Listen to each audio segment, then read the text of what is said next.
Assalamualaikum sahabat dunia beda. Setelah ada kesulitan pasti ada kemudahan. Bayangkan, kau mengorbankan tahun-tahun terbaikmu, menelan pahitnya perjuangan, dan mengubur impianmu sendiri demi seorang pria. Namun, setelah badai perceraian yang kejam memisahkan kalian, kau menemukan sebuah kenyataan yang menghancurkan jiwa. Pria yang dulu kau anggap pecundang, kini hidup dalam kemewahan yang tak terbayangkan, tepat setelah kau tak lagi di sisinya. Pertanyaannya, benarkah ini takdir? Atau kau sengaja disingkirkan saat gerbang kesuksesan sudah di depan mata? Namun sebelumnya bagi yang beragama Islam saya sarankan untuk menuliskan sholawat Nabi Muhammad agar kelak sholawat ini menjadi saksi untuk mendapat syafaat di akhirat. Like dan subscribe ke channel ini sangat membantu menambah wawasan dan membantu kami membuat cerita baru yang menghibur.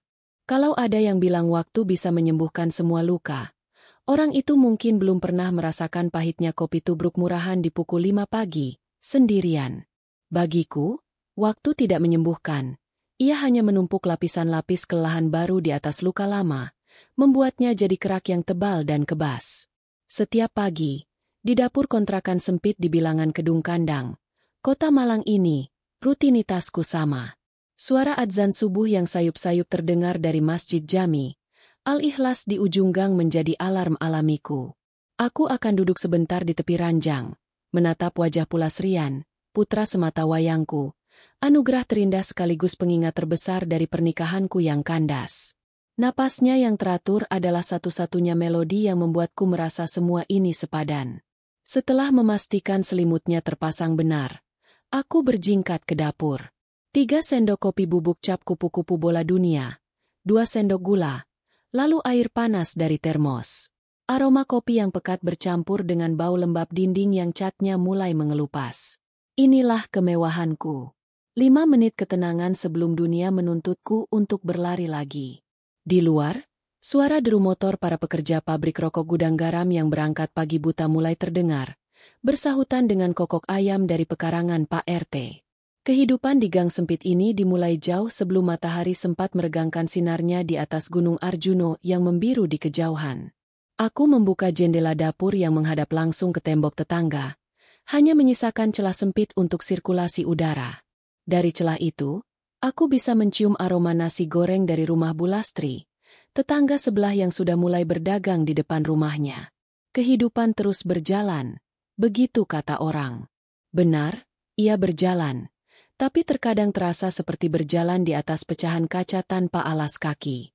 Sambil menyeruput kopi, tanganku secara mekanis mulai menyiapkan bekal untuk Rian. Nasi putih hangat, telur ceplok yang kuningnya setengah matang kesukaannya, dan beberapa potong sosis yang kugoreng cepat. Aku tahu ini bukan menu bintang 5. Jauh dari gambaran ibu-ibu sempurna di Instagram yang menyiapkan bekal dengan bentuk-bentuk lucu. Bekalku adalah bekal perjuangan. Dibungkus dalam kotak plastik biru pudar yang sudah menemaninya sejak kelas 1 sekolah dasar. Sekolahnya di Sekolah Dasar Negeri Lesan Puro 3 memang tidak jauh, tapi aku ingin memastikan perutnya terisi. Setidaknya, itu satu hal yang masih bisa kukendalikan. Bunda. Suara serak Rian memanggil dari kamar. Aku segera meletakkan cangkirku. Iya, sayang. Bunda di dapur. Ayo, bangun. Nanti telat. Rian muncul di ambang pintu, mengucek matanya. Rambutnya mencuat ke segala arah, persis seperti Bima dulu setiap kali bangun tidur. Ah, Bima. Nama itu, bahkan setelah setahun lebih berlalu, masih terasa seperti duri kecil yang menusuk ulu hatiku. Bukan karena cinta yang tersisa, tapi lebih karena kehampaan. Kehampaan dari sebuah janji yang tak pernah terwujud. Dulu, kami menikah karena cinta. Aku, seorang gadis dari Blitar yang datang ke Malang untuk kuliah, bertemu Bima, pemuda lokal yang cerdas namun eksentrik. Ia punya ribuan ide di kepalanya. Dunia digital, aplikasi, kode-kode aneh yang tak ku mengerti.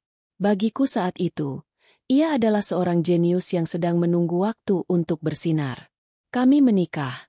Dan aku memutuskan untuk tidak melanjutkan mimpiku bekerja di sebuah firma hukum besar.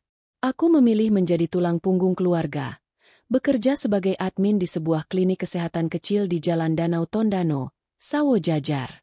Gajiku tidak besar, tapi cukup untuk membayar kontrakan dan makan sehari-hari, sementara Bima bisa fokus pada proyek-proyeknya. Tahun demi tahun berlalu. Proyek-proyek itu tidak pernah menghasilkan uang sepeser pun. Laptop tua di sudut ruangan menjadi dunianya. Ia bisa duduk di sana berjam-jam, lupa makan, lupa waktu, hanya ditemani cangkir-cangkir kopi yang sudah dingin. Sementara itu, kebutuhan hidup semakin mendesak. Harga sewa kontrakan naik. Rian butuh susu dan biaya sekolah. Aku mulai lelah. Harapanku terkikis oleh tagihan-tagihan yang menumpuk. Cinta kami terkikis oleh pertengkaran-pertengkaran sepele tentang uang. Aku mulai melihatnya bukan lagi sebagai jenius, tapi sebagai pemalas. Seorang pemimpi yang tidak mau bangun. Puncak dari semuanya adalah saat Rian sakit demam berdarah dan harus dirawat di rumah sakit Panti Nirmala. Aku pontang-panting mencari pinjaman, sementara Bima hanya bisa menatapku dengan tatapan kosong dan berkata, "Sabar ya, Rin. Sebentar lagi proyek ini selesai." Kata itu terasa seperti racun. Malam itu, di koridor rumah sakit yang dingin dan berbau disinfektan, aku memutuskan semuanya harus berakhir. Aku tidak bisa lagi menggantungkan hidup anakku pada sebentar lagi, yang tidak pernah datang. Proses perceraian kami berjalan cepat dan tanpa drama. Bima tidak menuntut apa-apa. Harta gono gini? Apa yang mau dibagi? Hanya ada sebuah motor metik tua, laptop butut, dan setumpuk utang di warung sebelah. Kami berpisah. Ia pergi dari rumah kontrakan ini, membawa laptop dan tas ranselnya. Hanya itu. "Bunda, hari ini ada tugas kelompok. Mungkin Rian pulang agak sore," kata Rian sambil menyantap sarapannya. "Iya, nanti kabari Bunda ya lewat ponselnya Bu Guru kalau sudah mau pulang." Aku membantunya memakai seragam, menyisir rambutnya, dan mencium keningnya sebelum ia berangkat. Dari depan pintu, aku melihat punggung kecilnya berjalan menyusuri gang, bergabung dengan anak-anak lain. Punggung kecil yang menanggung beban perpisahan orang tuanya. Aku menarik napas dalam-dalam, mencoba mengusir rasa bersalah yang selalu datang setiap pagi. "Ini yang terbaik, Arini. Kau melakukan ini untuknya." Begitu mantranya. Setiap hari. Di klinik, pekerjaan menumpuk seperti biasa. Menerima pendaftaran pasien, mengatur jadwal dokter, menjawab telepon yang tak henti-hentinya berdering. Aku bekerja seperti robot, senyum ramah terpasang di wajah, menyembunyikan badai di dalam hati. Jam makan siang adalah satu-satunya waktu istirahatku. Aku duduk di pantry kecil di belakang klinik, membuka bekal nasiku sendiri. Biasanya, aku akan menonton video resep masakan atau komedi singkat di ponsel untuk mengalihkan pikiran. Tapi hari ini berbeda. Ponselku bergetar. Sebuah notifikasi dari aplikasi pesan instan. Dari Sari, sahabatku sejak zaman kuliah. Satu-satunya orang yang tahu semua cerita hidupku. Pesannya hanya berisi sebuah tautan berita. Tanpa teks apa-apa lagi. Aku mengerutkan kening. Sari tidak biasanya seperti ini. Karena penasaran, aku pun mengklik tautan itu. Layar ponselku memuat sebuah halaman dari portal berita bisnis terkenal. Dan di sana, di bagian paling atas, sebuah foto besar membuat jantungku berhenti berdetak. Foto seorang pria. Pria yang sangat kukenal. Ia memakai setelan jas biru dongker yang terlihat sangat mahal. Rambutnya tertata rapi, dan senyum percaya diri tersungging di bibirnya.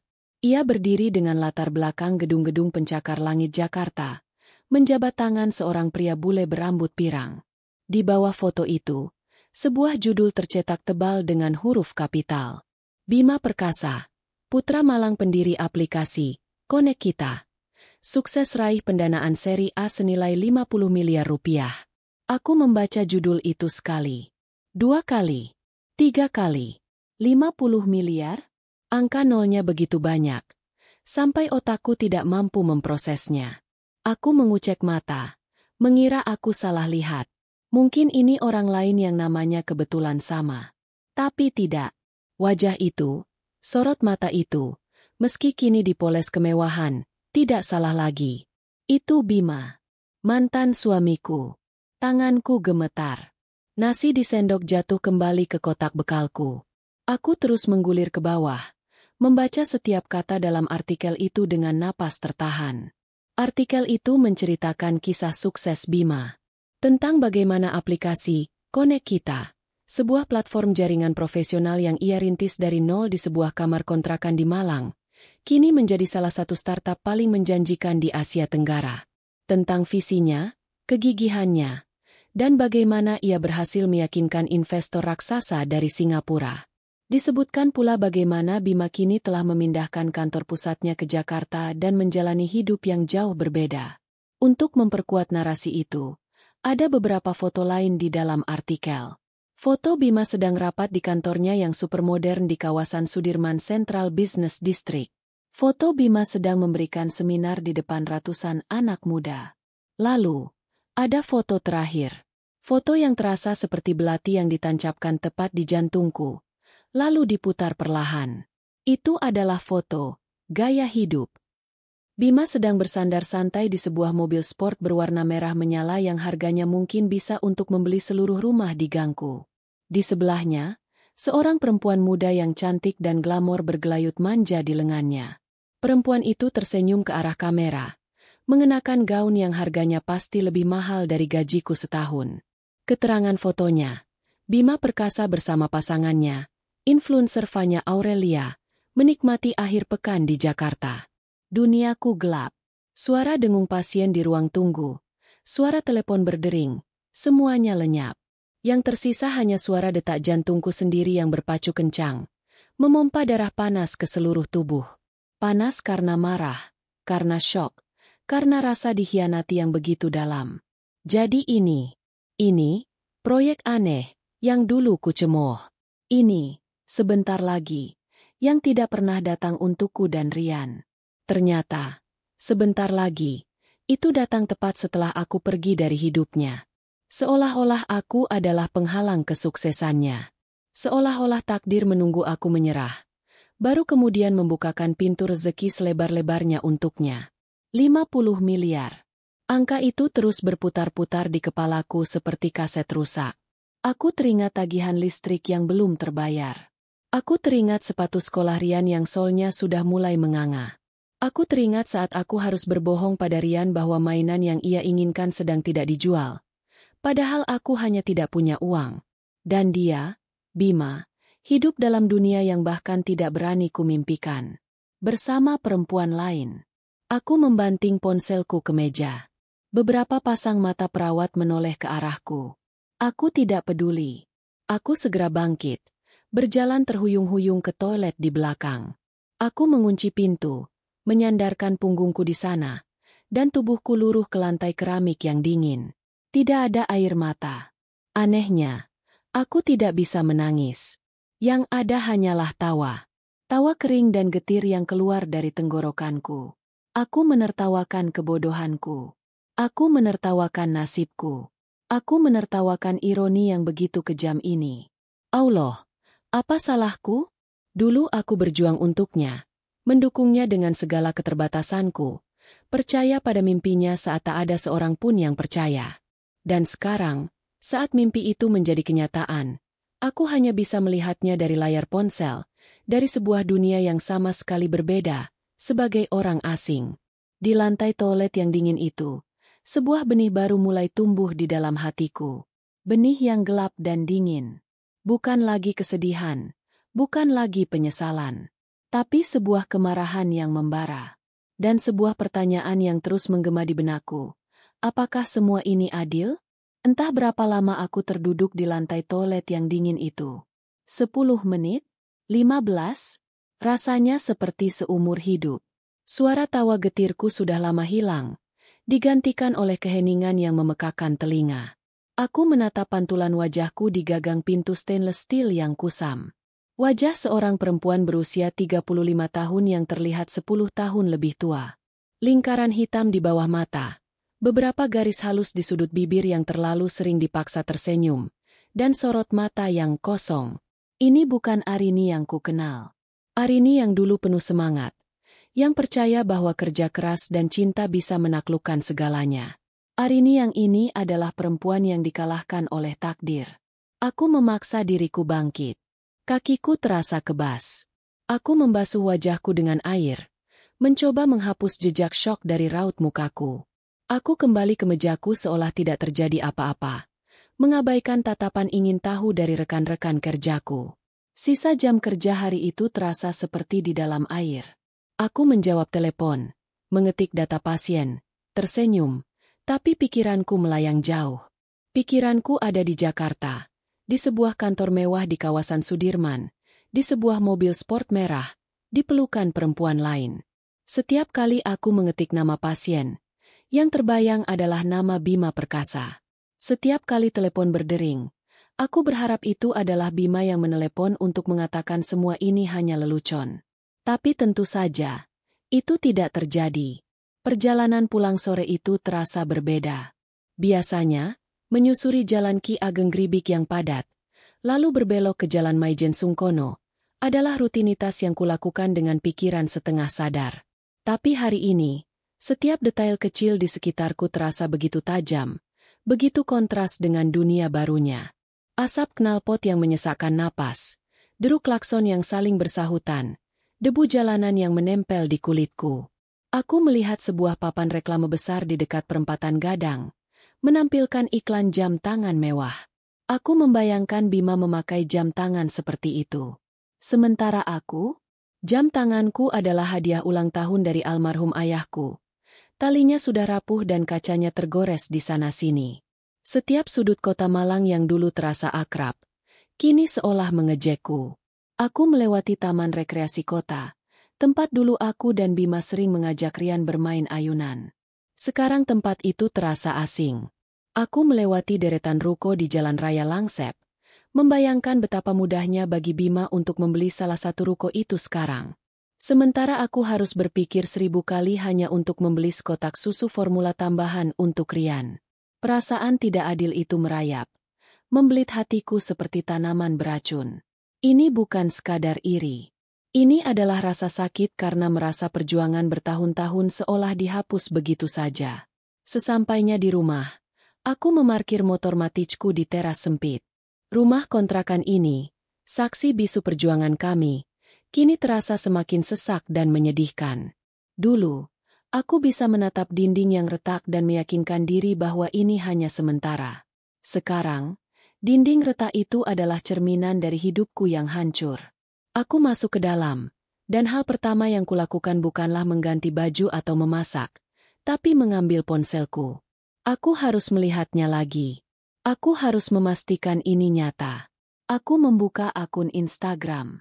Dengan jari gemetar, aku mengetik nama, Fanya Aurelia. Akunnya tidak dikunci. Dan di sanalah neraka pribadiku dimulai. Ratusan foto dan video. Fanya sedang berlibur di Bali, menginap di sebuah villa pribadi dengan kolam renang yang menghadap langsung ke laut. Fanya sedang melakukan unboxing tas Hermes baru, hadiah dari My Bay, begitu ia menulisnya. Ada video ia sedang mencoba perhiasan berlian di sebuah butik mewah di Plaza Indonesia. Dan di banyak foto itu, ada Bima. Bima yang tersenyum, Bima yang memeluknya, Bima yang menatapnya dengan tatapan cinta yang dulu pernah menjadi milikku. Aku menggulir tanpa henti. Setiap foto adalah sayatan baru. Aku melihat mereka makan malam di Henshin, restoran di puncak gedung The Westin Jakarta, dengan pemandangan kerlap-kerlip lampu kota yang membentang seperti permadani bintang. Aku teringat makan malam terakhirku dengan Bima sebelum kami berpisah. Kami hanya makan nasi goreng di warung pinggir jalan dekat stasiun Kota Baru, dan saat itu aku masih harus berdebat dengannya tentang uang bensin untuk esok hari. Kemarahan membuat perutku mual. Bagaimana bisa ia melupakan semuanya secepat ini? Bagaimana bisa ia memamerkan kebahagiaan di atas penderitaanku dan anaknya? Apakah ia tidak pernah sekalipun teringat pada kami? Pada nasi yang kami bagi dua? Pada malam-malam saat kami tidak bisa tidur karena khawatir dengan masa depan? Bunda, Rian pulang. Suara Rian membuyarkan lamunanku yang kelam. Aku cepat-cepat mengunci layar ponsel dan memasukkannya ke dalam saku, seolah aku baru saja menyembunyikan barang bukti kejahatan. Aku memaksakan seulas senyum di wajahku. Jagoan Bunda sudah pulang. Kok tumben agak sore? Iya, tadi kerja kelompok di rumah Dito. Bun. Bunda tadi Bu Guru bilang, minggu depan sudah harus mulai presentasi pakai laptop. Kata Bu Guru, biar kita terbiasa sama teknologi. Jantungku mencelos. Laptop. Kata itu lagi. Rian melanjutkan dengan polos. Matanya berbinar. Bunda, apa Rian bisa punya laptop juga? Punya Dito bagus. Ada stiker Kapten Amerikanya. Kalau Rian punya, Rian janji akan pakai buat belajar terus. Aku menatap mata anakku. Mata yang penuh harapan. Mata yang tidak tahu apa-apa tentang kemewahan ayahnya atau kepahitan ibunya. Ia hanya ingin sama seperti teman-temannya. Ia hanya meminta sebuah alat untuk belajar. Permintaan yang begitu sederhana bagi seorang anak dari ayah miliarder. Tapi terasa seperti permintaan sebuah gunung bagiku. Aku berjongkok, menyamakan tinggiku dengannya. Tanganku mengelus rambutnya. Nanti ya, sayang. Bunda usahakan. Laptop kan harganya mahal. Raut wajahnya langsung berubah mendung. Tapi Bun, nanti Rian bagaimana presentasinya? Masa Rian pinjam terus? Kata Dito, kalau pinjam terus nanti rusak. Setiap katanya adalah jarum yang menusuk-nusuk rasa bersalahku. Aku ini ibu macam apa? Kebutuhan paling mendasar untuk sekolah anakku saja aku tidak bisa memenuhinya. Sementara ayahnya mungkin bisa membeli 100 laptop tanpa perlu berpikir 2 kali. Malam itu, setelah Rian tertidur, aku tidak bisa memejamkan mata. Aku duduk di ruang tamu yang gelap, ditemani suara cicak di dinding dan dengung nyamuk. Aku membuka ponselku lagi, bukan untuk melihat akun Fanya, tapi untuk membuka aplikasi kalkulator. Aku menghitung pengeluaranku, sisa gajiku, mencari celah di mana aku bisa menyisipkan cicilan laptop bekas paling murah sekalipun. Hasilnya nihil. Kalaupun aku memaksakan diri, itu berarti aku dan Rian harus makan mie instan setiap hari sampai akhir bulan. Air mataku akhirnya tumpah. Bukan air mata kesedihan, tapi air mata frustrasi. Aku merasa terpojok, tidak berdaya. Di tengah isak tangisku, aku teringat Sari. Aku butuh seseorang. Aku tidak bisa menanggung ini sendirian. Aku meraih ponsel dan meneleponnya. Halo, Rin? Tumben malam-malam telepon. Ada apa? Suara Sari terdengar cemas di seberang. Aku tidak bisa menjawab. Yang keluar hanya isak tangis. Rin? Kamu kenapa? Rian baik-baik saja? Tanyanya lagi. Kali ini nadanya lebih panik. Aku berhasil mengumpulkan suaraku. Aku tidak kuat lagi, Sar. Oke, tenang. Kamu di mana? Di rumah? Aku ke sana sekarang. Setengah jam kemudian, Sari sudah duduk di hadapanku, di atas tikar pandan di ruang tamuku. Ia membawakanku sekotak martabak manis dari warung terkenal di Jalan Pahlawan Trip. Ia tidak banyak bertanya, hanya menyodorkan segelas air putih dan membiarkanku menangis sejadi-jadinya di bahunya. Setelah aku sedikit lebih tenang, aku menceritakan semuanya. Tentang artikel berita itu, tentang foto-foto di Instagram, tentang Fanya, tentang mobil sport merah, dan terakhir, tentang permintaan laptop Rian. Aku menumpahkan semua kepahitan dan kemarahanku. Sari mendengarkan dengan sabar. Wajahnya menunjukkan empati, tapi juga ketegasan. Setelah aku selesai, ia menarik napas panjang. Aku ikut marah, Rin. Aku ikut sakit hati untukmu. Apa yang dilakukan Bima itu brengsek, tidak bisa dibenarkan, katanya pelan. Tapi menangis seperti ini tidak akan membeli laptop untuk Rian. Kata-katanya menohok. Tapi aku tahu ia benar. Lalu aku harus bagaimana, Sar? Aku sudah tidak punya apa-apa lagi.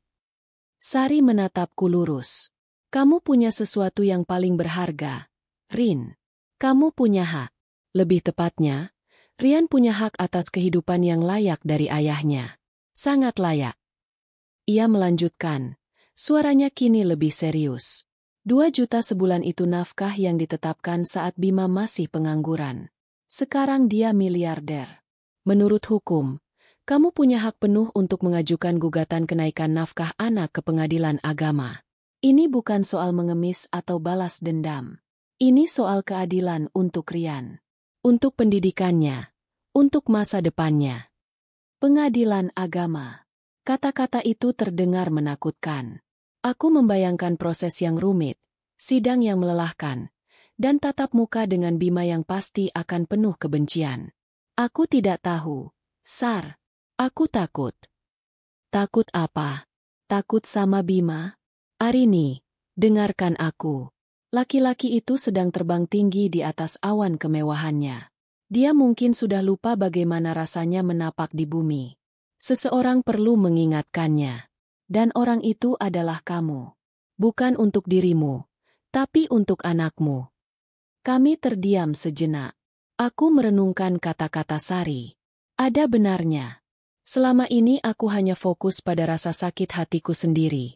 Aku lupa bahwa ada seorang anak laki-laki yang masa depannya dipertaruhkan di sini. Ini bukan lagi tentang Arini versus Bima. Ini tentang perjuangan seorang ibu untuk anaknya.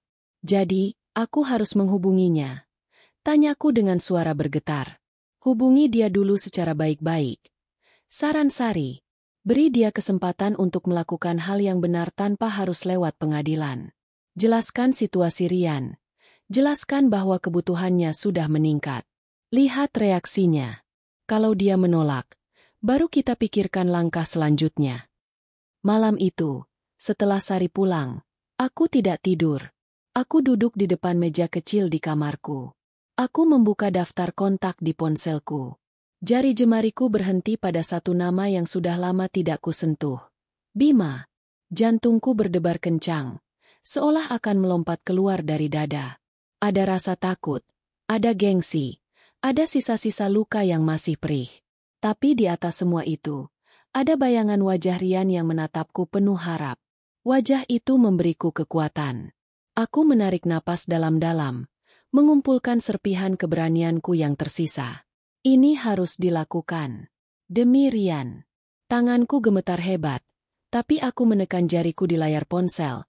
Tepat di atas nama itu, siap untuk menekan tombol panggil. Malam yang dingin di kota Malang menjadi saksi bisu dari awal sebuah pertempuran yang tidak pernah kubayangkan akan terjadi. Jariku melayang di atas layar ponsel, tepat di atas nama, Bima. Jantungku berdebar sangat kencang. Rasanya seperti ada genderang perang yang ditabuh di dalam dadaku. Ini konyol. Aku merasa seperti remaja yang hendak menelepon gebetannya untuk pertama kali. Padahal, pria ini adalah mantan suamiku, ayah dari anakku. Rasa takut, gengsi, dan amarah bercampur aduk menjadi satu gumpalan pahit di tenggorokanku. Aku hampir saja membatalkan niatku, mematikan ponsel, dan kembali meringkuk di bawah selimut. Berpura-pura semua ini tidak pernah terjadi. Tapi kemudian, bayangan wajah Rian kembali muncul. Wajahnya yang penuh harap saat bertanya tentang laptop. Wajahnya yang akan kecewa jika aku tidak melakukan apa-apa. Aku tidak bisa membiarkannya kecewa. Aku tidak bisa membiarkan anakku merasa kekurangan sementara ayahnya hidup bergelimang harta. Harga diriku sebagai seorang ibu jauh lebih besar daripada gengsiku sebagai seorang mantan istri. Aku menarik napas dalam-dalam, memejamkan mata, dan menekan tombol panggil.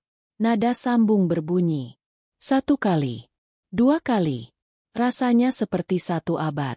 Aku sudah hampir menyerah dan mematikannya ketika panggilan itu akhirnya diangkat. Halo. Suara di seberang sana bukan suara Bima yang ku kenal. Suara Bima yang dulu kuingat agak berat dan seringkali terdengar malas.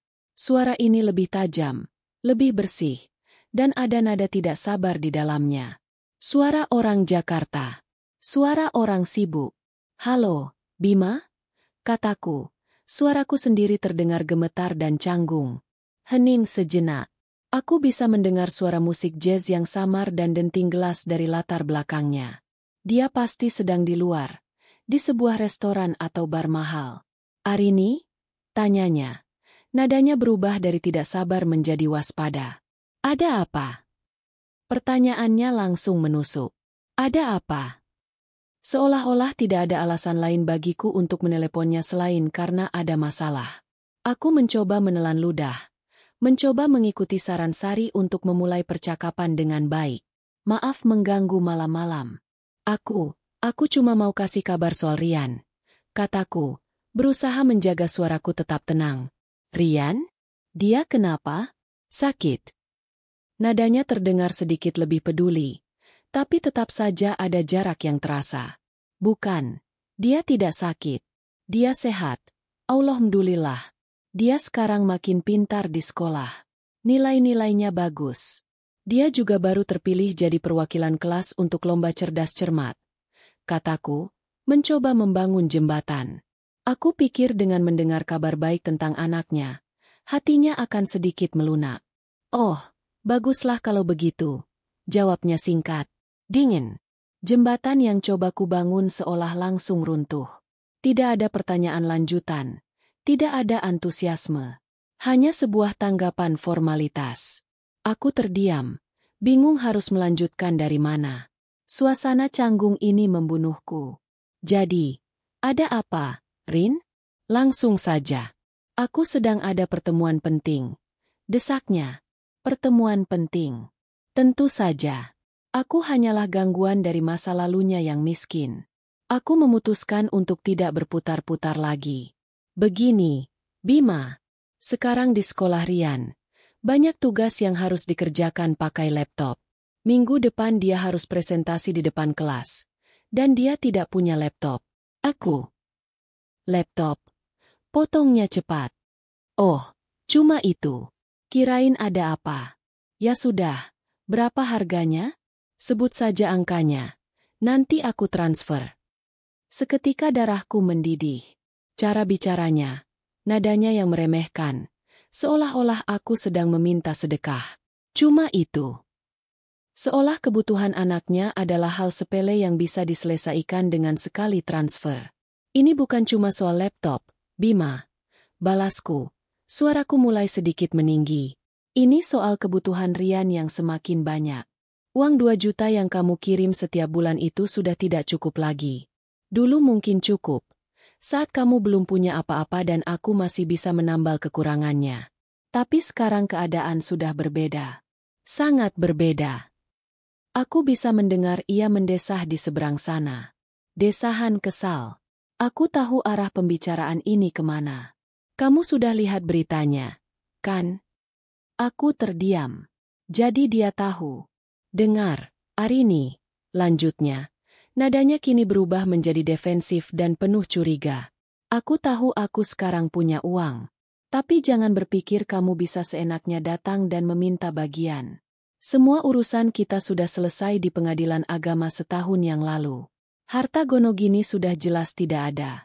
Apa yang kumiliki sekarang adalah hasil kerjaku sendiri, setelah kita bercerai. Setiap katanya terasa seperti tamparan. Ia membuatku terdengar seperti seorang pemeras. Aku tidak meminta bagian dari hartamu. Seruku. Emosiku tidak tertahan lagi.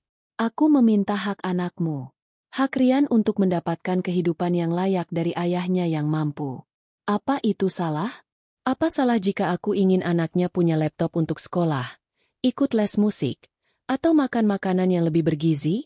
Sementara kamu dan pasangan barumu itu pamer kemewahan di media sosial. Jangan bawa-bawa Fanya dalam urusan ini, balasnya tajam. Dia tidak ada hubungannya dengan masa lalu kita. Dan soal pamer, itu bagian dari pekerjaannya sebagai influencer. Kamu tidak akan mengerti. Aku tidak akan mengerti. Tentu saja. Bagaimana mungkin aku, seorang admin klinik dari gang sempit di Malang, bisa mengerti dunia gemerlap mereka? Dan asal kamu tahu saja, lanjut Bima.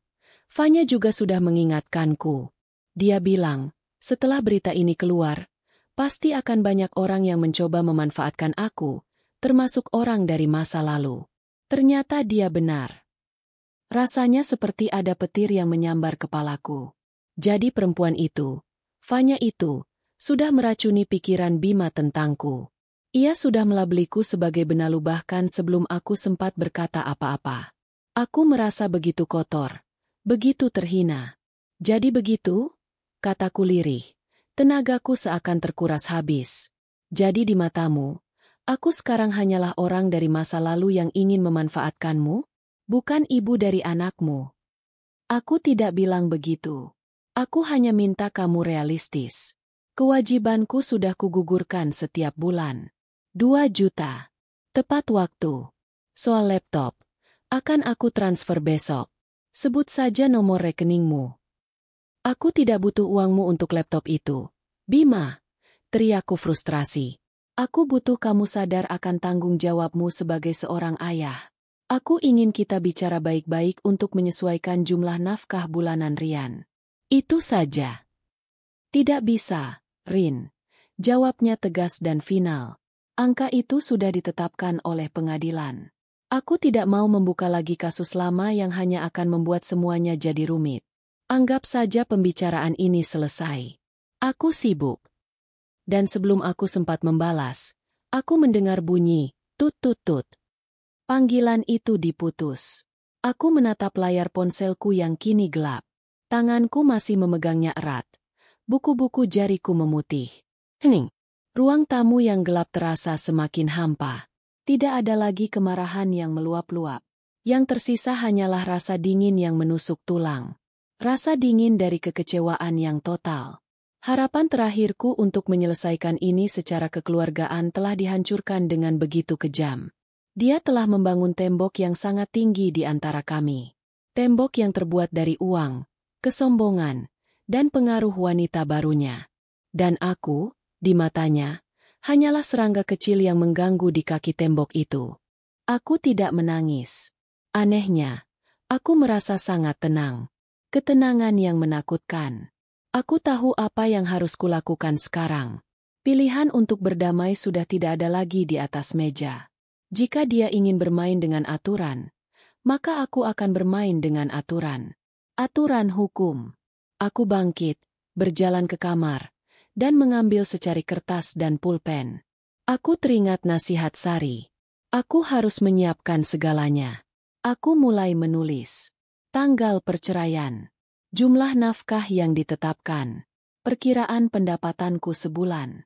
Kebutuhan Rian yang bisa kurinci. Biaya sekolah, seragam, buku, transport, makan, les, dan sekarang, laptop. Setelah itu, aku kembali meraih ponselku. Aku tidak lagi melihat akun media sosial Fanya. Aku membuka mesin pencari. Dengan jari-jari yang kini terasa mantap dan tidak lagi gemetar, aku mengetikkan beberapa kata di kolom pencarian. Pengacara kasus keluarga di Malang. Bantuan hukum untuk kenaikan nafkah anak. Prosedur gugatan di Pengadilan Agama Kota Malang. Malam itu, Arini yang lemah dan penuh penyesalan telah mati.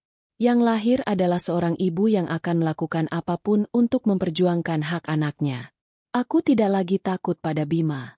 Aku tidak lagi takut pada pengacaranya atau pada kekayaannya. Karena aku tahu, aku berjuang untuk sesuatu yang jauh lebih berharga daripada semua uangnya. Aku berjuang untuk keadilan bagi darah dagingnya sendiri. Pertarungan ini baru saja dimulai. Dan aku tidak akan mundur selangkah pun. Pagi berikutnya terasa berbeda.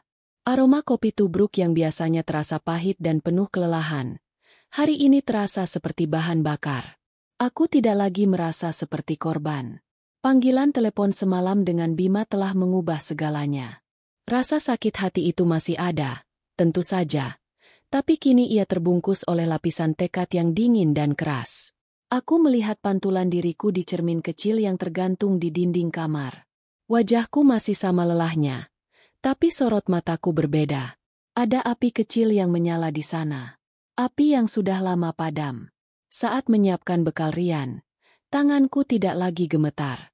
Gerakanku lebih cepat, lebih efisien. Aku punya tujuan. Hari ini, aku tidak hanya akan pergi bekerja. Hari ini, aku akan mulai berjuang. Bunda kok kayaknya buru-buru? Tanya Rian sambil mengunyah rotinya. Aku tersenyum.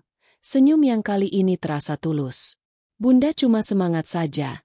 Sayang, hari ini pasti akan jadi hari yang baik. Aku tidak tahu apakah itu benar. Tapi aku harus meyakininya. Aku harus menjadi kuat, Bukan hanya untuk Rian, tapi juga untuk diriku sendiri. Setelah mengantar Rian ke gerbang gang, aku tidak langsung berangkat ke klinik. Aku menepikan motorku di bawah pohon rindang, mengeluarkan ponsel, dan kembali membuka hasil pencarianku semalam. Deretan nama firma hukum muncul di layar. Kantor Hukum Rekan, firma advokat konsultan, semuanya terdengar begitu megah dan mahal. Aku membayangkan kantor mereka yang dingin ber-AC, dengan pengacara-pengacara berdasi yang menatapku dari atas ke bawah. Rasa minder sempat menyergapku. Bagaimana aku bisa membayar mereka? Lalu mataku tertuju pada sebuah tautan yang berbeda. Lembaga Bantuan Hukum Malang. Di bawahnya ada tulisan, memberikan bantuan hukum untuk masyarakat kurang mampu. Hatiku sedikit lega. Mungkin ini jalannya. Tapi aku juga menemukan beberapa nama pengacara perorangan yang kantornya terlihat lebih sederhana dari foto-fotonya. Salah satunya menarik perhatianku. Kantor Hukum Ibu Yustina dan Rekan. Fotonya menunjukkan seorang perempuan paruh-baya yang wajahnya terlihat tegas tapi ramah. Kantornya terlihat seperti rumah biasa, bukan gedung perkantoran yang mengintimidasi. Aku merasa ini lebih cocok untukku. Dengan jantung yang kembali berdebar, aku menekan nomor telepon yang tertera. Seorang perempuan dengan suara ramah menjawab. "Selamat pagi, kantor hukum Ibu Yustina. Ada yang bisa saya bantu?"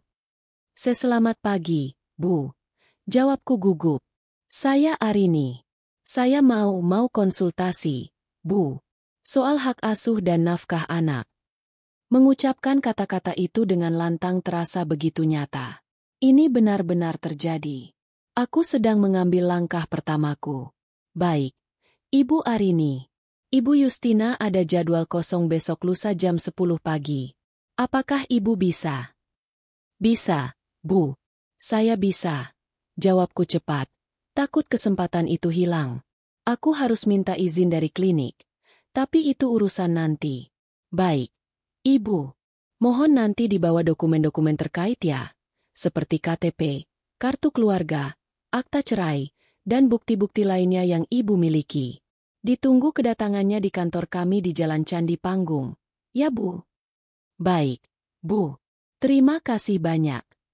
Setelah menutup telepon, aku merasa campuran antara lega dan takut. Aku sudah membuat janji.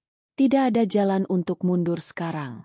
Jam makan siang, aku segera menelepon Sari. Aku menceritakan semuanya. Dari panggilan teleponku dengan Bima sampai janji temu dengan pengacara. "Bagus," seru Sari di seberang telepon. "Itu baru Arini yang aku kenal. Jangan biarkan dia menginjak-injakmu. Kamu harus siap, Rin. Bawa semua bukti yang kamu punya." "Bukti apa saja, Sar?" "Semuanya. Akta cerai, kartu keluarga, KTP, itu wajib. Lalu, print semua bukti transfer bulanan dari Bima. Kalau perlu, rekap pengeluaranmu untuk Rian setiap bulan. Uang sekolah, les, jajan, semuanya. Dan yang paling penting," suara Sari menjadi serius, "print berita online tentang perusahaan Bima itu. Itu bukti utama perubahan kemampuannya. Kumpulkan semuanya dalam satu map."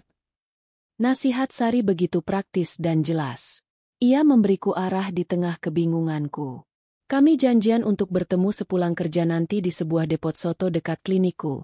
Depot soto ayam Lombok di Jalan Raya Sawo Jajar. Katanya ia akan membantuku merapikan semua dokumen. Punya sahabat seperti Sari adalah berkah dari Allah yang tak ternilai. Namun, takdir sepertinya punya rencana lain untuk hari itu. Sesuatu yang tidak pernah kusangka akan terjadi. Sekitar jam 3 sore, saat aku sedang sibuk-sibuknya melayani pendaftaran pasien, ponselku berdering. Nomor tidak dikenal. Biasanya aku akan mengabaikannya. Tapi entah kenapa perasaanku tidak enak. Aku mengangkatnya. "Halo, dengan Ibu Arini, wali dari Anandarian." "Iya, betul. Saya ibunya." "Ini dari mana ya?" "Saya dari pihak sekolah, Bu. Ini ada ayahnya Anandarian, Bapak Bima, datang ke sekolah mau menjemput Rian." Darahku seakan berhenti mengalir. "Bima? Di Malang? Di sekolah Rian?" Tanpa memberitahuku sama sekali? Mau menjemput, Bu? Tapi ini belum jam pulang. Kataku panik. Betul, Bu. Makanya kami telepon ibu dulu untuk konfirmasi. Katanya bapak mau ajak jalan-jalan. Sudah izin dari kantornya di Jakarta. Apa kami boleh izinkan? Pikiranku kacau. Jika aku bilang tidak, aku akan terlihat seperti ibu yang menghalangi pertemuan anak dengan ayahnya. Pihak sekolah akan menganggapku aneh. Tapi jika aku bilang iya, aku tidak tahu apa niat Bima sebenarnya. Iya, Bu. Tolong sampaikan pada Rian. Jangan lupa hubungi saya nanti. Jawabku dengan terpaksa. Sepanjang sisa jam kerja, aku tidak bisa fokus. Pikiranku terus bertanya-tanya. Apa yang Bima lakukan? Apa rencananya? Kenapa ia melakukan ini secara diam-diam di belakangku? Ini pasti ada hubungannya dengan panggilan telepon kami semalam. Ini adalah langkah balasan darinya. Benar saja. Sekitar jam 7 malam, saat aku baru saja selesai mandi dan sholat maghrib, sebuah mobil sedan hitam mewah berhenti tepat di depan gang rumahku. Mobil yang begitu kontras dengan lingkungan sekitar, membuat beberapa tetangga yang sedang duduk-duduk di luar langsung menoleh dan berbisik-bisik. Dari mobil itu, turunlah Rian, diikuti oleh Bima. Rian berlari ke arahku. Wajahnya berseri-seri. Tangannya menenteng beberapa kantong belanja besar dari toko mainan dan elektronik. Bunda, lihat, ayah datang. Rian dibelikan banyak sekali mainan. Serunya. Aku menatap Bima yang berjalan di belakangnya. Ia memakai kemeja kasual bermerek dan celana jeans mahal. Ia terlihat santai, tapi matanya menatapku dengan tatapan tajam dan penuh kemenangan. Seolah berkata, "Lihat, aku bisa memberikan semua ini pada anakku. Apa yang bisa kau berikan?" "Hai, Rin," sapanya datar. Aku hanya mengangguk, tidak mampu berkata apa-apa. Tadi aku ada urusan bisnis mendadak di Surabaya, jadi sekalian mampir ke Malang.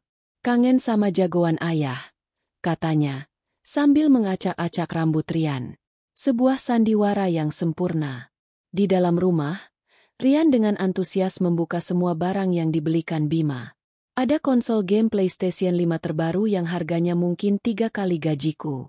Ada beberapa set Lego edisi terbatas. Ada sebuah ponsel pintar baru yang canggih. Dan yang terakhir, ia mengeluarkan sebuah kotak besar. Sebuah laptop. Tapi bukan sembarang laptop. Itu adalah laptop gaming, dengan desain sangar, lampu warna-warni di keyboardnya, dan spesifikasi yang jauh melebihi kebutuhan anak sekolah dasar. "Lihat, Bun. Laptop," kata ayah. "Ini yang paling bagus. Jadi Rian bisa main game juga selain buat tugas sekolah," kata Rian polos. Aku menatap laptop itu. Lalu aku menatap Bima, yang duduk di sofa satu-satunya di ruang tamuku dengan angkuh. Aku mengerti sekarang. Ini adalah strateginya. Ini adalah perang psikologis. Ia tidak mentransfer uang. Ia datang langsung, memberikan barang-barang mewah itu di depan mataku, di depan para tetangga. Ia memberikanku laptop yang kuminta, tapi dengan cara yang paling mempermalukanku.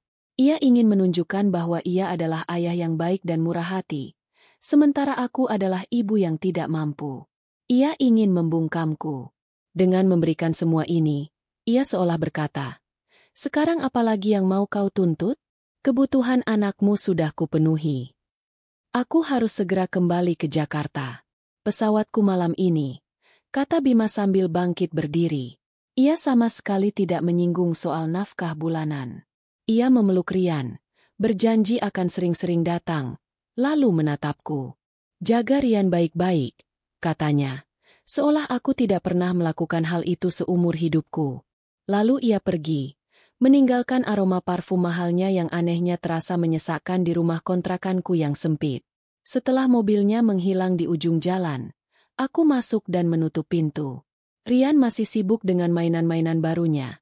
Dunianya penuh warna dan kebahagiaan sesaat. Sedangkan aku berjalan ke kamar Rian dan berdiri di depan meja belajarnya. Di sana, tergeletak laptop gaming itu. Lampunya berkedip-kedip dalam cahaya temaram, Tampak seperti monster alien yang mendarat di dunia kami yang sederhana. Ini bukan lagi sekadar laptop. Ini adalah deklarasi perang. Bima tidak akan menyerah dengan mudah. Ia akan menggunakan uang dan kekuasaannya untuk melawanku, untuk membuatku terlihat serakah di mata semua orang, bahkan mungkin di mata anakku sendiri. Aku menatap benda itu dengan perasaan campur aduk. Marah, terhina, tapi juga takut. Pertarungan ini ternyata akan jauh lebih kotor dan rumit dari yang kubayangkan. Ini bukan lagi sekadar pertarungan di atas kertas hukum. Ini adalah pertarungan untuk merebut hati dan pikiran anakku sendiri. Dan aku tidak tahu, apakah aku cukup kuat untuk memenangkannya. Laptop gaming itu menyala sepanjang malam. Bukan karena Rian memainkannya, tapi karena aku lupa cara mematikannya. Cahaya warna-warni dari keyboardnya menembus celah pintu kamar Rian, memancar ke ruang tamu yang gelap, terasa seperti mata-mata dari dunia Bima yang terus mengawasiku. Setiap kedipannya seolah mengejek. Kau lihat? Aku bisa memberikan semua ini. Kau mau apa lagi? Aku tidak tidur nyenyak. Pikiranku terus berputar, memikirkan strategi Bima yang licik. Ia tidak bodoh. Ia tahu persis apa yang dilakukannya. Keesokan paginya, aku menelepon Sari sebelum berangkat kerja. Aku menceritakan semua tentang kedatangan Bima yang mendadak dan hadiah-hadiah mewahnya. Aku mengakui bahwa aku sempat merasa takut dan gentar. Aku tahu, kata Sari. Itu memang tujuannya. Dia mau membuatmu merasa kecil dan serakah. Dia mau membuatmu berpikir bahwa tuntutanmu tidak lagi valid karena dia sudah memberikan laptop. Jangan terjebak, Rin. Tapi Sar, laptopnya bukan laptop biasa. Harganya mungkin 15 juta lebih. Dan ada PS5, ponsel baru. Justru itu, potong Sari. Itu adalah bukti terkuat yang kamu punya. Simpan semua kotaknya. Fotolah barang-barang itu. Pengacara manapun akan melihat itu bukan sebagai pemenuhan kewajiban, tapi sebagai bukti sahih kemampuannya yang luar biasa. Seorang ayah yang kesulitan ekonomi tidak akan membelikan anaknya laptop gaming. Dia akan membelikan laptop bekas seharga 3 juta. Bima baru saja memberikan amunisi untukmu. Jangan takut. Lanjutkan rencanamu. Datangi pengacara itu. Kata-kata Sari seperti suntikan adrenalin. Dia benar. Aku tidak boleh melihat ini sebagai kekalahan, tapi sebagai senjata baru. Perasaanku yang tadinya kalut, kini kembali fokus. Janji temuku dengan Ibu Yustina adalah jam 10 pagi. Aku sudah meminta izin dari kepala klinik untuk datang terlambat dengan alasan ada urusan keluarga. Pukul 9:30. Aku sudah berada di depan sebuah rumah di Jalan Candi Panggung. Rumah itu tidak besar, tapi bersih dan asri, dengan papan nama kecil di depannya. Kantor Hukum Yustina SH, MHO Rekan. Jauh dari bayanganku tentang firma hukum yang megah. Aku memarkir motorku, merapikan jilbab dan blus sederhana yang kukenakan, lalu melangkah masuk sambil membawa map coklat berisi semua dokumen yang disarankan Sari. Seorang perempuan muda menyambutku dengan ramah dan mempersilakanku duduk di ruang tunggu yang nyaman. Beberapa menit kemudian, aku dipersilakan masuk ke sebuah ruangan. Di sana, duduk di belakang meja kayu yang rapi, adalah Ibu Yustina. Usianya sekitar akhir 40-an. Wajahnya memancarkan aura ketegasan sekaligus keibuan. Ia tersenyum tipis dan mempersilakanku duduk. Selamat pagi, Ibu Arini. Silakan duduk, katanya dengan suara yang tenang dan berwibawa. Pagi, Bu Yustina. Terima kasih. Jawabku sambil duduk di kursi di hadapannya. Jadi, ada yang bisa saya bantu? Tanyanya sambil membuka sebuah buku catatan kosong. Aku menarik napas panjang. Saya mau mengajukan permohonan penyesuaian nafkah anak, Bu. Lalu, aku mulai bercerita. Aku menceritakan semuanya dari awal. Tentang pernikahanku, perceraian kami, kondisi ekonomi Bima saat itu, dan bagaimana aku menemukan berita kesuksesannya. Aku menceritakan tentang panggilan telepon kami yang berakhir buruk. Dan terakhir, aku menceritakan tentang kedatangannya kemarin, lengkap dengan semua hadiah mewah yang ia bawa. Selama aku bercerita, Ibu Yustina hanya mendengarkan dengan saksama, sesekali mengangguk dan membuat beberapa catatan. Ia tidak memotong, ia membiarkanku menumpahkan semuanya. Setelah aku selesai, ia menatapku sejenak. Boleh saya lihat dokumen yang ibu bawa? Aku menyerahkan map coklat itu padanya. Ia memeriksanya satu persatu dengan teliti. Akta cerai, kartu keluarga, bukti transfer nafkah Bima yang hanya 2 juta rupiah setiap bulan. Lalu ia berhenti cukup lama pada lembaran yang kuprint dari portal berita bisnis. Ia membacanya dengan saksama. Matanya menyipit saat sampai pada angka 50 miliar. Kemudian, aku menunjukkan foto-foto laptop gaming, PS5, dan ponsel baru yang kuambil pagi tadi. Setelah selesai memeriksa semuanya, ia meletakkan kertas-kertas itu kembali ke dalam map dan menatapku. Ibu Arini, katanya dengan nada mantap. Secara hukum, posisi ibu sangat kuat. Aku merasa napasku sedikit lebih lega. Undang-undang perkawinan kita jelas. Pasal 41 menyebutkan bahwa ayah tetap berkewajiban memberi nafkah pada anaknya setelah perceraian. Besaran nafkah ini bisa diubah seiring dengan waktu dan perubahan kemampuan sang ayah serta kebutuhan sang anak. Kasus ibu adalah contoh textbook untuk ini, jelasnya. Lalu soal hadiah-hadiah yang ia berikan kemarin, lanjutnya sambil menunjuk foto laptop di ponselku. Jangan khawatir. Dalam hukum, pemberian hadiah atau hibah itu terpisah dari kewajiban nafkah bulanan. Nafkah adalah kewajiban rutin untuk biaya hidup sehari-hari seperti sandang, pangan, papan, pendidikan, dan kesehatan. Hadiah mewah ini justru menjadi bumerang baginya.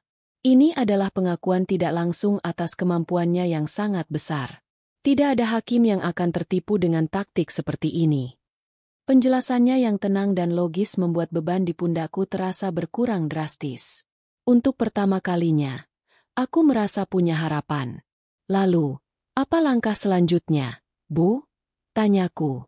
Sesuai prosedur, kita akan mulai dengan cara yang paling persuasif terlebih dahulu.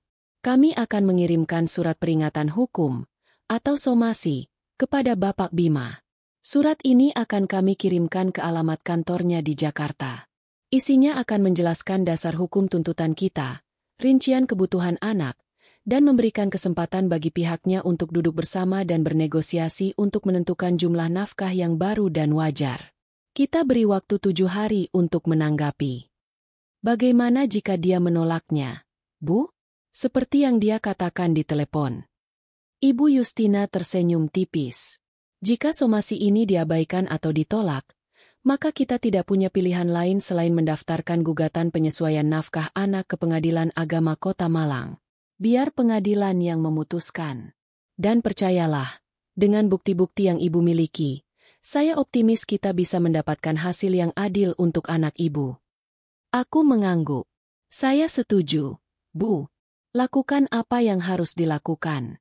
Saya serahkan semuanya pada ibu. Baik. Tim saya akan segera menyusun draft somasinya hari ini. Nanti setelah saya periksa, kami akan kirimkan besok pagi. Saya akan terus memberitahu ibu perkembangannya, katanya sambil memberiku kartu namanya.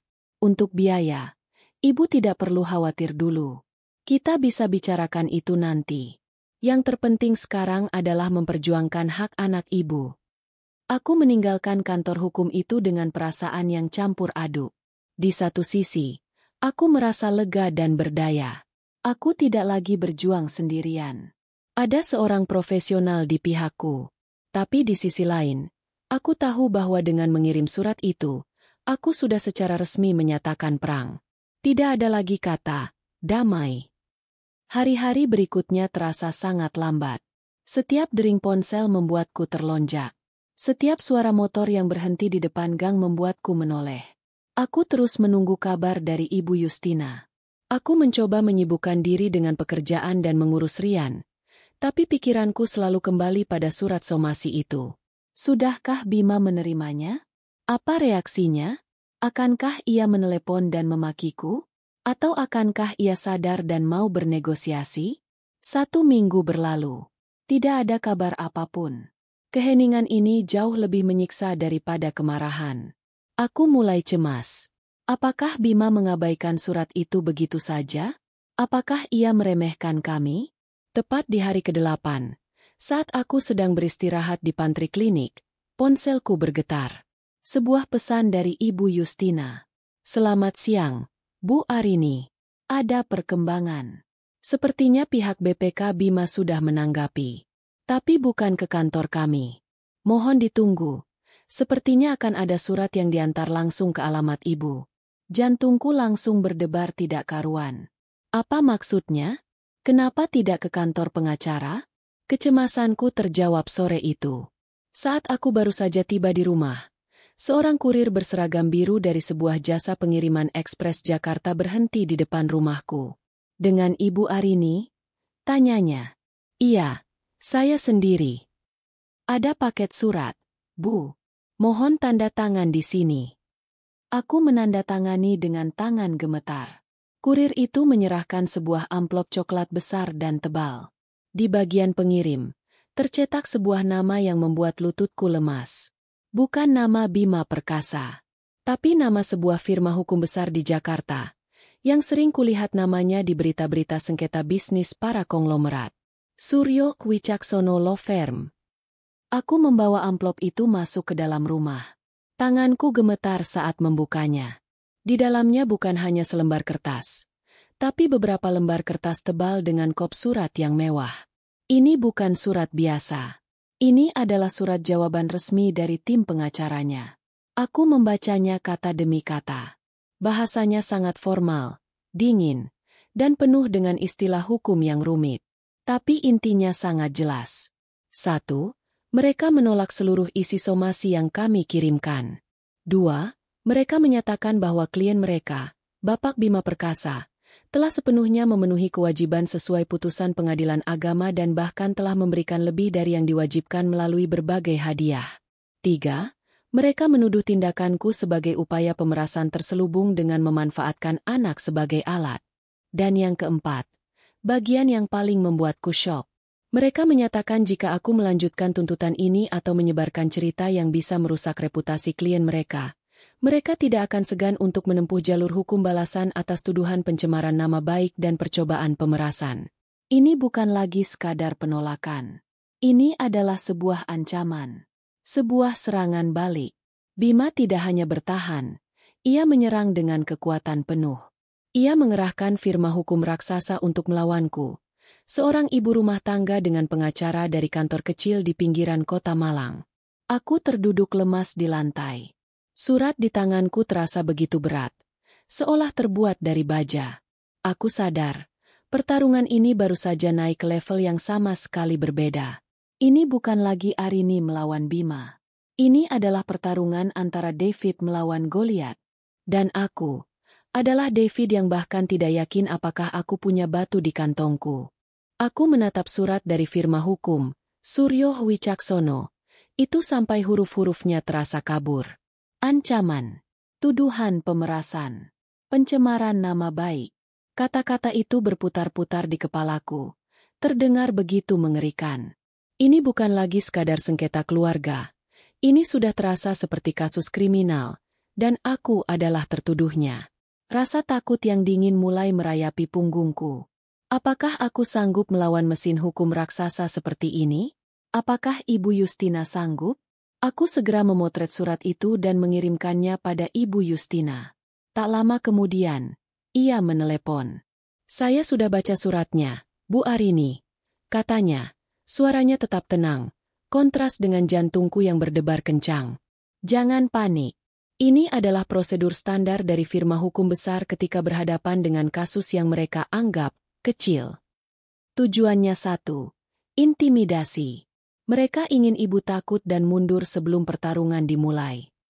Tapi tuduhan pemerasan itu, Bu, saya bisa dipenjara. Tidak akan, jawab Ibu Yustina tegas. Selama ibu tidak berbicara pada media, tidak menyebarkan fitnah di media sosial, dan hanya menempuh jalur hukum yang resmi, tuduhan itu tidak berdasar. Memperjuangkan hak anak di pengadilan bukanlah pemerasan. Itu adalah hak yang dilindungi undang-undang. Mereka tahu itu. Mereka hanya menggertak. Apakah ibu mau mundur? Pertanyaannya menamparku. Mundur? Setelah semua ini? Setelah dihina di telepon?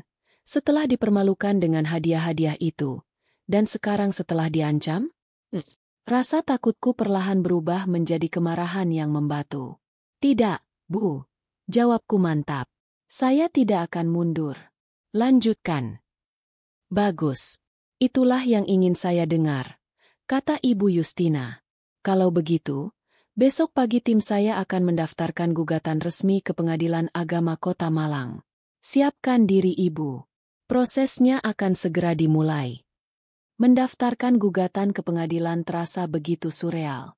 Aku menandatangani beberapa dokumen di kantor Ibu Yustina, yang kemudian dibawa oleh stafnya ke gedung Pengadilan Agama di Jalan Era Kartini. Sebuah tempat yang tidak pernah kubayangkan akan kuinjak. Saat menerima salinan pendaftaran gugatan dengan nomor perkara resmi, aku tahu, tidak ada lagi jalan kembali. Roda hukum sudah berputar. Beberapa minggu kemudian, panggilan pertama datang. Bukan untuk sidang, melainkan untuk mediasi. Sebuah prosedur wajib di mana kedua belah pihak dipertemukan dengan seorang mediator dari pengadilan untuk mencoba mencari jalan damai. Aku datang bersama Ibu Yustina, mengenakan blus dan rok terbaikku yang paling sopan. Perutku melilit karena gugup.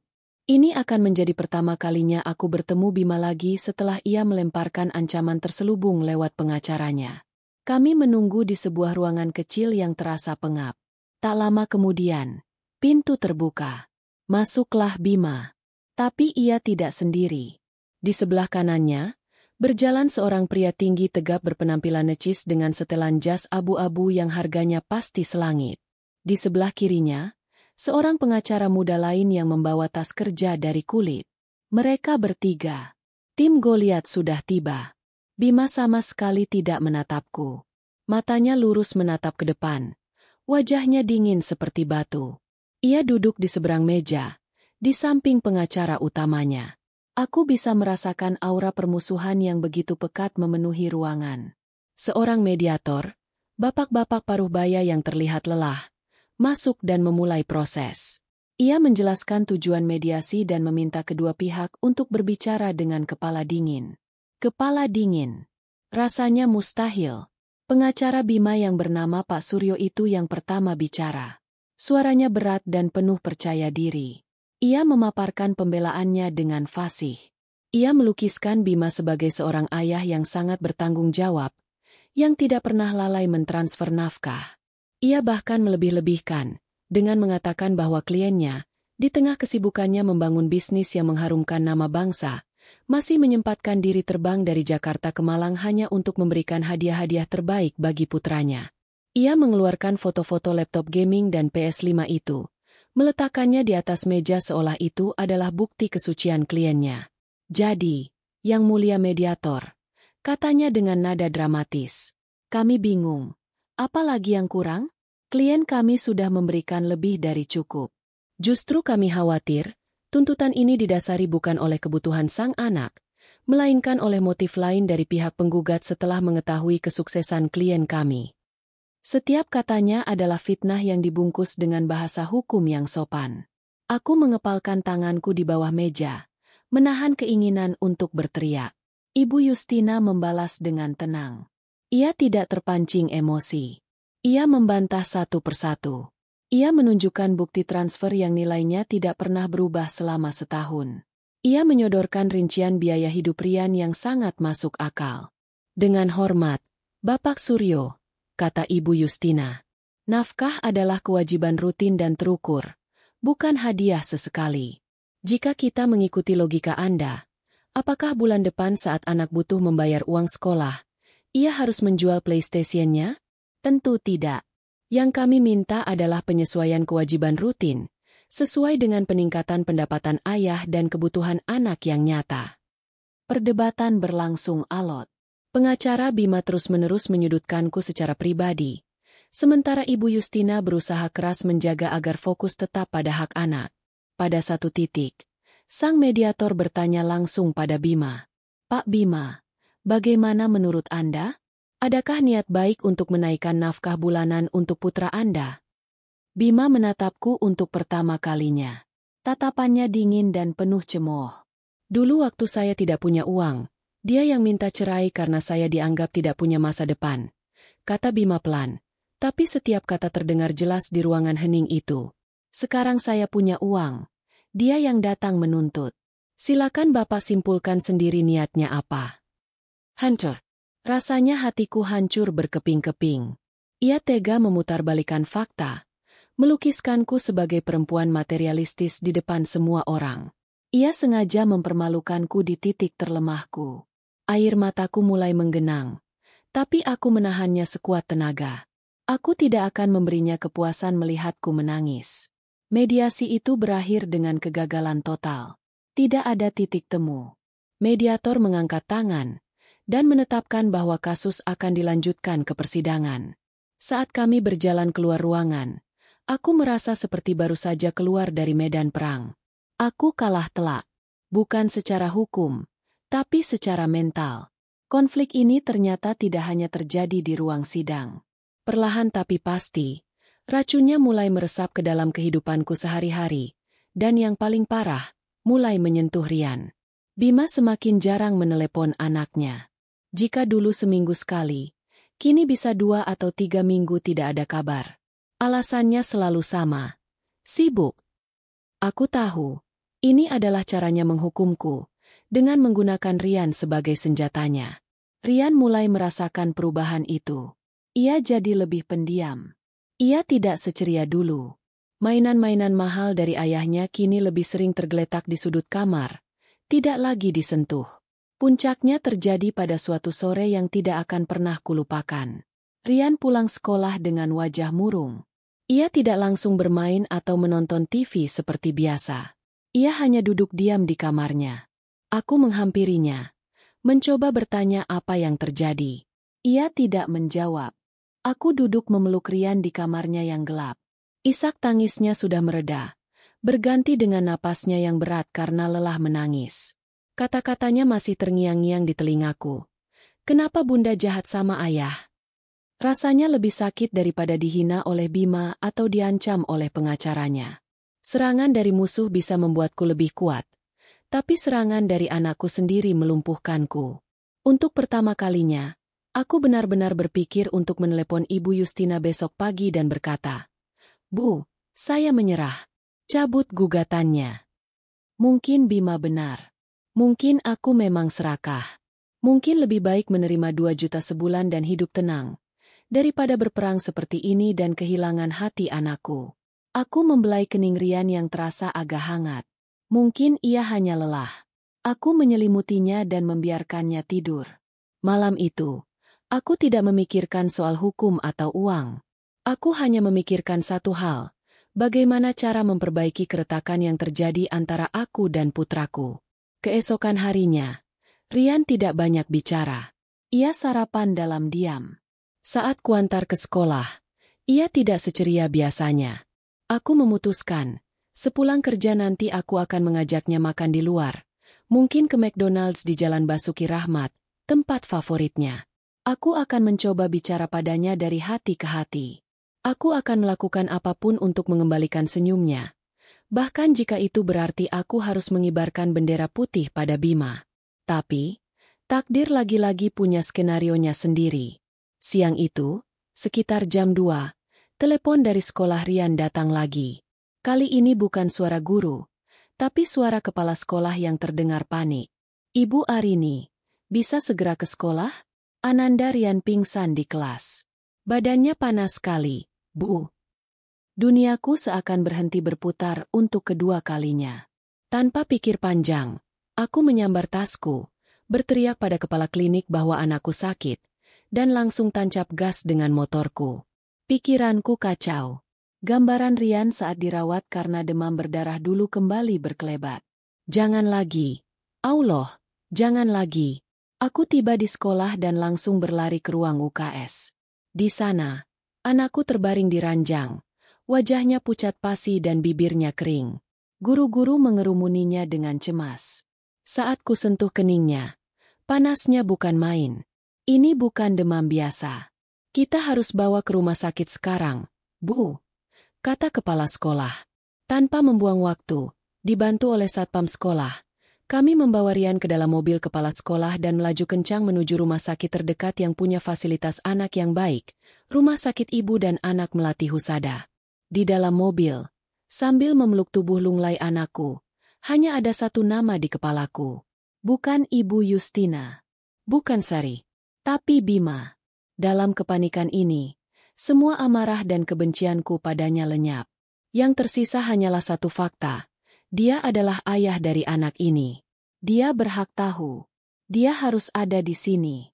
Aku mengeluarkan ponsel dengan tangan gemetar, mencari namanya, dan menelepon. "Halo?" Jawabnya. Terdengar sibuk seperti biasa. "Bima," kataku. Suaraku bergetar hebat menahan tangis. "Rian. Rian pingsan di sekolah. Demamnya tinggi sekali. Aku sedang membawanya ke Rumah Sakit Melati Husada sekarang." Hening sejenak di seberang sana. Aku tidak mendengar nada curiga atau defensif. Yang kudengar hanyalah perubahan napasnya. "Melati Husada? Di Malang?" Tanyanya cepat. "Iya." "Oke. Aku ke sana sekarang. Aku usahakan dapat penerbangan paling pertama. Kabari aku terus perkembangannya." Lalu panggilan terputus. Di rumah sakit, Rian langsung ditangani di unit gawat darurat. Dokter dan perawat bergerak cepat. Mereka mengambil sampel darah, memasang infus. Aku hanya bisa berdiri di sudut ruangan, merasa tidak berguna, sambil terus berdoa dalam hati. Beberapa jam terasa seperti selamanya. Dokter mengatakan trombosit Rian turun drastis. Ia positif demam berdarah lagi dan harus dirawat intensif. Aku terduduk lemas di kursi koridor rumah sakit yang dingin dan steril, menunggu Rian dipindahkan ke ruang perawatan. Saat itulah, aku melihat sesosok pria berlari tergopoh-gopoh di ujung koridor. Ia tidak lagi memakai setelan jas mahal. Ia hanya memakai kaos oblong, celana jeans, dan wajahnya pucat pasi penuh keringat dan kecemasan. "Bima." Ia pasti langsung ke bandara dan terbang kemari. Ia melihatku, dan tanpa berkata apa-apa, langsung menghampiri. "Bagaimana Rian?" tanyanya. Napasnya tersengal. "DBD. Dia sedang dipindahkan ke kamar perawatan." Jawabku lirih. Bima menyandarkan punggungnya ke dinding, menutupi wajahnya dengan kedua tangan. Aku bisa melihat bahunya bergetar. Pria angkuh yang kulihat di ruang mediasi telah lenyap. CEO miliarder itu hilang. Yang ada di hadapanku sekarang hanyalah seorang ayah yang ketakutan. Saat Rian sudah berada di kamar perawatan, kami berdua berdiri di sisinya, menatap wajahnya yang tertidur karena pengaruh obat. Disinilah, di tengah keheningan yang hanya dipecah oleh bunyi monitor detak jantung, tembok di antara kami akhirnya runtuh. "Maafkan aku, Rin," bisiknya pelan. Matanya tidak lepas dari wajah Rian. "Maafkan aku." Aku tidak menjawab. Aku terlalu sombong. Aku dibutakan oleh uang dan kesuksesan. Aku pikir dengan membelikan semua barang mahal itu, aku sudah menjadi ayah yang baik. Aku pikir dengan menyewa pengacara hebat, aku bisa memenangkan segalanya.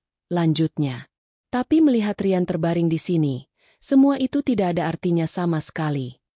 Ia menoleh padaku. Matanya berkaca-kaca. Aku dengar rekaman pertengkaran kita dari pengacaraku.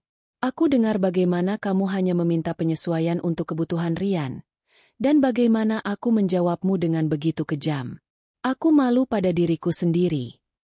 "Ini bukan salahmu sepenuhnya, Bima." Akhirnya aku bersuara. Aku juga salah. Aku membiarkan amarah dan rasa iri menguasaiku.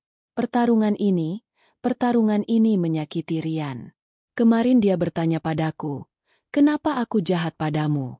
Dia pikir, karena kamu jadi tidak sayang lagi padanya. Mendengar itu, Bima memejamkan matanya. Setetes air mata jatuh di pipinya. Malam itu, di koridor rumah sakit yang sepi, kami bicara. Benar-benar bicara untuk pertama kalinya setelah bertahun-tahun. Bukan tentang uang, bukan tentang hukum. Kami bicara tentang Rian. Tentang kenangan-kenangan kami saat membesarkannya. Tentang ketakutan kami. Kami bicara sebagai dua orang tua yang sama-sama mencintai anak mereka.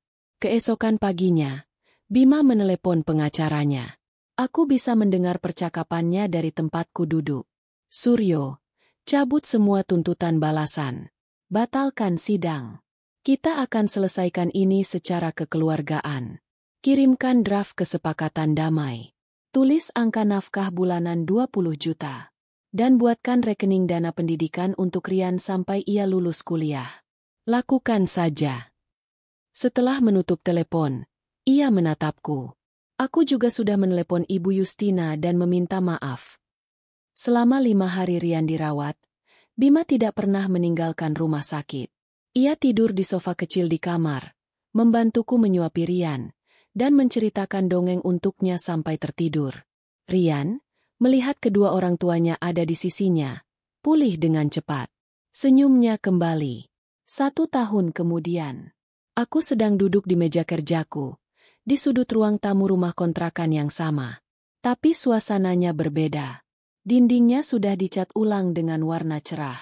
Di atas meja, ada sebuah laptop baru yang kubeli dengan uangku sendiri.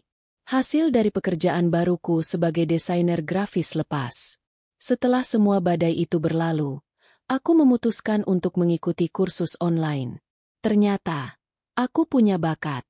Klien pertamaku adalah usaha catering milik Sari. Kini, aku punya beberapa klien tetap. Aku tidak kaya, tapi aku punya penghasilan sendiri yang lebih dari cukup. Aku punya harga diri. Ponselku berdering. Panggilan video dari Bima. Di layar, tampak wajah Bima dan Rian yang sedang tertawa. Latar belakangnya adalah Universal Studios Singapore.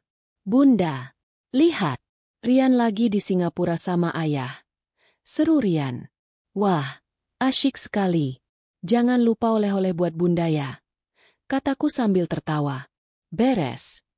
Rin, ini Rian lagi istirahat sebentar sebelum lanjut main. Nanti malam aku telepon lagi ya. Mau bantu dia kerjakan tugas sekolahnya lewat email. Kata Bima. Oke. Hati-hati di sana. Hubungan kami tidak kembali seperti suami istri. Kami menjadi sesuatu yang lebih baik. Partner. Partner dalam membesarkan anak kami. Bima menjadi ayah yang sesungguhnya. Ia tidak lagi hanya mengirim uang. Ia memberikan waktunya, perhatiannya. Dan aku menemukan kebahagiaan dan kekuatanku sendiri, yang tidak bergantung pada siapapun. Kekayaan Bima tidak lagi menyakitiku, karena aku sadar, kekayaan sejatiku adalah kedamaian hati dan melihat putraku tumbuh bahagia dengan cinta yang utuh dari kedua orang tuanya. Hikmah cerita. Kisah hari ini mengajarkan kita bahwa kekayaan sejati tidak diukur dari tumpukan harta atau status sosial, melainkan dari kedamaian batin, harga diri, dan kebahagiaan orang-orang yang kita cintai. Pertarungan untuk menuntut hak, terutama hak seorang anak, adalah hal yang mulia. Namun, jika pertarungan itu dilandasi oleh dendam dan amarah, ia justru bisa menghancurkan hal yang paling berharga. Terkadang, momen paling sulit dalam hidup, seperti sakitnya orang terkasih, justru menjadi pengingat paling kuat tentang apa yang benar-benar penting. Memaafkan masa lalu dan membangun kemitraan yang sehat demi masa depan anak adalah kemenangan yang jauh lebih besar daripada memenangkan sengketa di pengadilan. Kebahagiaan sejati tidak datang dari orang lain, tapi dari kekuatan yang kita temukan di dalam diri kita sendiri. Terima kasih sudah mendengarkan cerita ini sampai selesai. Jika kalian suka dengan kisah goresan takdir hari ini, jangan lupa untuk memberikan like. Tinggalkan komentar kalian di bawah tentang bagian mana yang paling menyentuh, dan tentu saja, subscribe channel ini agar tidak ketinggalan cerita-cerita menarik lainnya. Sampai jumpa di cerita berikutnya.